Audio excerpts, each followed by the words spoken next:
ہمارے چینل مفتی نفیس احمد ندوی کو سبسکرائب کریں اور ساتھ میں گھنٹی والے بٹن کو دبائیں تاکہ آپ کو تمام ویڈیوز کی نوٹیفیکیشن ملتی رہے۔ نحمده ونصلی علی رسولہ الکریم، اما بعد۔ درس قرآن کا سلسلہ شروع کرنے سے پہلے میں مناسب سمجھتا ہوں کہ درس قرآن کی اہمیت اور اس کی افادیت ہمارے سامنے آ جائے، چونکہ جب کسی بھی چیز کی اہمیت سامنے ہوتی ہے، اس کا فائدہ سامنے ہوتا ہے، تو اس عمل کے کرنے میں انسان کا دل بھی لگتا ہے اور وہ اس عمل کے کرنے میں دلچسپی بھی لیتا ہے اور اس کو پورے ذوق و شوق کے ساتھ کرتا ہے۔ اس لیے درس قرآن کی اہمیت وہ سامنے آ جائے، اس کے بعد انشاءاللہ باضابطہ درس قرآن شروع ہوگا۔ اس میں امید کرتا ہوں کہ آپ حضرات پورا ساتھ دیں گے اور ویڈیو کو زیادہ سے زیادہ شروع سے آخر تک دیکھیں گے بھی، دوسروں کو بھی اس بات سے آگاہ کریں گے تاکہ وہ بھی درس قرآن کا جو سلسلہ ہے اس سے جڑ جائیں اور جو ہمارا چینل ہے اس کو بھی وہ سبسکرائب کر لیں۔ سب سے اول تو ہم یہ جانیں اور یہ بات ہمارے ذہن میں رہنا بھی چاہیے کہ اللہ رب العزت نے بہت سی کتابیں انبیاء علیہم السلام پر نازل فرمائی۔ حضرت موسیٰ علیہ السلام پر توریت نازل فرمائی، حضرت عیسیٰ علیہ السلام پر انجیل نازل فرمائی، حضرت داؤد علیہ السلام پر زبور نازل فرمائی، ابراہیم علیہ السلام پر صحیفے نازل فرمائے، شیس علیہ السلام، الیاس علیہ السلام، ان پر بھی چھوٹی بڑی کتابیں یعنی صحیفے نازل فرمائے، اور آخری کتاب جو قرآن کریم ہے اس کتاب کو ہم سب کے سردار جناب محمد الرسول اللہ صلی اللہ علیہ وسلم پر نازل فرمائی، جس کو ہم اور آپ قرآن کہتے ہیں۔ قرآن کریم کے اندر اللہ رب العزت نے ایک آیت کریمہ بیان فرمائی اور وہ یہ وَأَنزَلْنَا إِلَيْكَ الذِّكْرَ لِتُبَيِّنَ لِلنَّاسِ مَا نُزِّلَ إِلَيْهِمْ وَلَعَلَّهُمْ يَتَفَكَّرُونَ۔ ہم نے آپ پر قرآن اتارا، ہم نے آپ پر قرآن نازل کیا، اور کیوں نازل کیا؟ لِتُبَيِّنَ لِلنَّاسِ، تاکہ آپ لوگوں کے سامنے اس کی وضاحت کر دیں، قرآن کی آیتوں کی تشریح فرما دیں، قرآن کی آیتیں جو مبہم ہیں ان کی وضاحت فرما دیں۔ اور یہ بھی کیوں؟ لعلہم یتفکرون، تاکہ لوگ غور و فکر کرنے والے بن جائیں، تدبر کرنے والے بن جائیں، تفکر کرنے والے بن جائیں، اور قرآن کی آیتوں کو سمجھ کر تدبر و تفکر کر کے اس پر عمل کرنے والے بن جائیں۔ ہم اسلاف کے حالات کا جب جائزہ لیتے ہیں تو ہمیں قرآن کی تلاوت کرنے والے بھی بہت سے نظر آتے ہیں، اور اس میں تدبر کرنے والے، تفکر کرنے والے بہت زیادہ نظر آتے ہیں۔ امام اعظم امام ابو حنیفہ رحمہ اللہ، ان کی تلاوت کا جو عالم تھا اور جو ان کا اپنا ایک معمول تھا وہ یہ کہ رات میں نفل نماز آپ شروع کرتے، اور نفل نماز کی پہلی رکعت میں جب آپ اللہ رب العزت کا کلام شروع کرتے تو فجر تک، صبح ہونے سے پہلے آپ پورا قرآن کریم مکمل فرما لیا کرتے تھے۔ اسی طرح امام شافعی رحمہ اللہ، ان کی تلاوت کا معمول بھی یہی بیان کیا گیا ہے کہ آپ بھی روزانہ ایک قرآن کریم ختم فرما لیا کرتے تھے۔ خواتین کے اندر حضرت مولانا الیاس رحمۃ اللہ علیہ، ان کی والدہ کے بارے میں یہ بات کتابوں میں درج ہے کہ وہ 40 پارے روزانہ ختم کر لیا کرتی تھی۔ اب 40 پارے، یہاں سوال پیدا ہوگا کہ 40 پارے تو ہوتے نہیں ہیں قرآن میں، تو 40 پارے کیسے پڑھ لیا کرتی تھی؟ تو 40 کا مطلب یہ کہ ایک قرآن مکمل، اور پھر اس کے بعد 10 سپارے دوبارہ شروع کر دیے، ایک سپارے سے لے کر 10 تک، اور ایک قرآن مکمل، اس طرح 40 پارے۔ حضرت مولانا علی میاں رحمۃ اللہ علیہ کی والدہ محترمہ کے بارے میں بھی یہ بات درج ہے کہ آپ گھریلو کاموں کے ساتھ، خانگی امور کے ساتھ آپ کی زبان قرآن کی تلاوت کے اندر مصروف رہا کرتی تھی، محو رہا کرتی تھی۔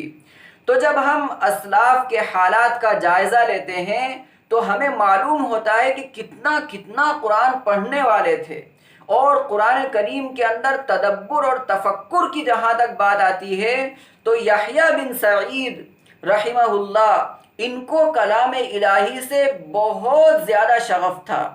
جہاں یہ قرآن کی تلاوت کرتے تھے ساتھ ہی میں تدبر بھی کیا کرتے تھے، تفکر بھی کیا کرتے تھے، اس کو سمجھا بھی کیا کرتے تھے اور اس کے مطابق اپنی زندگی کو ڈھالا بھی کرتے تھے۔ اسی طرح عبداللہ بن عمر رضی اللہ عنہ کے بارے میں جو بات کتابوں میں درج ہے وہ یہ کہ آپ قرآن کے عاشق تھے، قرآن سے بہت زیادہ شغف آپ کو تھا اور اتنا تدبر اور تفکر کیا کرتے تھے کہ سورہ بقرہ جب آپ نے شروع کی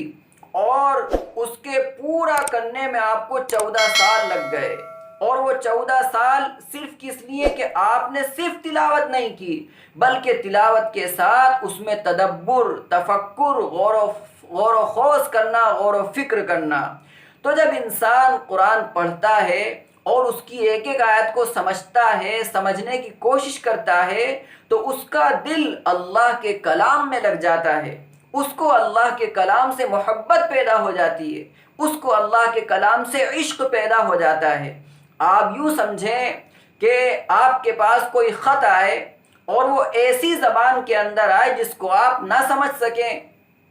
تو آپ بتائیں اس خط کو آپ کیا پڑھیں گے اور اس خط کو آپ کیا سمجھیں گے؟ ایسے ہی اللہ کا کلام ہمارے پاس ہے، اللہ کا ایک میسیج، ایک خط، ایک لیٹر ہمارے پاس ہے جو قرآن کی شکل میں ہے۔ تو ہمیں اس بات کی کوشش کرنا چاہیے کہ ہمیں قرآن کی تلاوت کے ساتھ ساتھ اس میں ہم غور و فکر بھی کریں، تدبر بھی کریں، تفکر بھی کریں اور اس کے مطابق اپنی زندگی کو ہم ڈھالنے والے بن جائیں۔ وہ زمانہ کیا تھا کہ جب فجر کے بعد ہر گھر سے قرآن کی تلاوت کی آوازیں آیا کرتی تھی۔ آج ہم غور کریں کتنے افسوس کی بات ہے کہ آج گھروں سے قرآن کی تلاوت کی آوازیں نہیں آتی، بلکہ اگر دیکھا جائے تو گھروں سے ٹی وی کی آواز آتی ہے، گھروں سے گانوں کی آوازیں آتی ہیں یا گھروں سے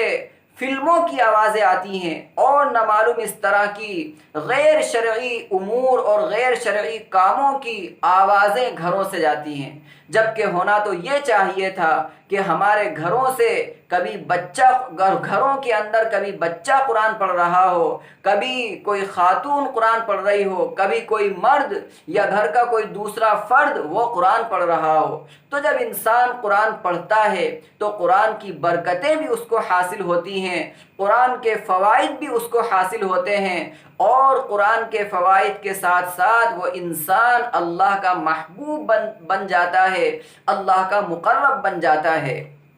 اس لیے ہمیں قرآن سے خاص شغف رکھنا چاہیے، قرآن سے خاص لگاؤ رکھنا چاہیے۔ جب ہمیں قرآن سے خاص شغف ہوگا، خاص لگاؤ ہوگا، دلچسپی ہوگی تو انشاءاللہ اس کی برکتیں اور اس کے فوائد اور اس کے ثمرات ہم اپنی کھلی نگاہوں سے اور کھلی آنکھوں سے دیکھیں گے۔ قرآن کریم کے اندر بہت سی چیزیں جو بنیادی ہیں وہ ہمیں معلوم ہونا چاہیے۔ مثلاً قرآن میں کتنے پارے ہیں یہ ہمیں معلوم ہونا چاہیے کہ قرآن کریم کے اندر 30 پارے ہیں۔ اسی طرح قرآن میں سجدے کتنے ہیں تو قرآن کریم کے اندر 14 سجدے ہیں۔ قرآن میں سورتیں کتنی ہیں تو قرآن کریم کے اندر 114 سورتیں بیان کی گئی ہیں۔ اسی طرح قرآن کریم کے اندر منزلیں کتنی ہیں تو قرآن کریم کے اندر 7 منزلیں بیان کی گئی ہیں۔ اسی طرح قرآن کریم کے اندر بعض وہ آیتیں یا سورتیں جو مکی کہلاتی ہیں اور بعض وہ آیتیں یا سورتیں جو مدنی کہلاتی ہیں۔ مکی صورتیں وہ کہلاتی ہیں جو ہجرت سے پہلے نازل ہوئیں، ان صورتوں کو مکی کہا جاتا ہے، اور مدنی صورتیں وہ کہلاتی ہیں جو ہجرت کے بعد نازل ہوئیں، ان صورتوں کو مدنی کہا جاتا ہے۔ تو یہ درس قرآن کی اہمیت اور افادیت سے متعلق چند باتیں تھیں جو میں نے آپ کے سامنے پیش کی۔ امید کرتا ہوں کہ آپ حضرات اس میں دلچسپی بھی لیں گے اور اس کو بغور سنیں گے، آپ سب بھی سنیں گے، اور جو لوگ اس سے ناواقف ہیں، جن لوگوں کو پتہ نہیں ہے، آپ ان سب کو بھی جو ہے واقف کرائیں گے، ان سب کو بھی بتائیں گے، اور آپ ان سب کو اپنے ساتھ میں لے کر درس قرآن کو سننے کے لیے بیٹھیں گے۔ اور جن لوگوں نے اس چینل کو سبسکرائب نہیں کیا ہے، آپ ان کو بھی یہ خبر دیں گے اور یہ بات بتائیں گے کہ وہ بھی اس چینل کو سبسکرائب کر لیں، تاکہ درس قرآن کے جو فوائد ہیں وہ اس سے فائدہ اٹھانے والے بن جائیں، اور درس قرآن کا یہ ایک مبارک سلسلہ، متبرک سلسلہ، وہ اس کے اندر جڑ جائیں۔ اللہ ہم سب کو صحیح سمجھ کر عمل کی توفیق عطا فرمائے۔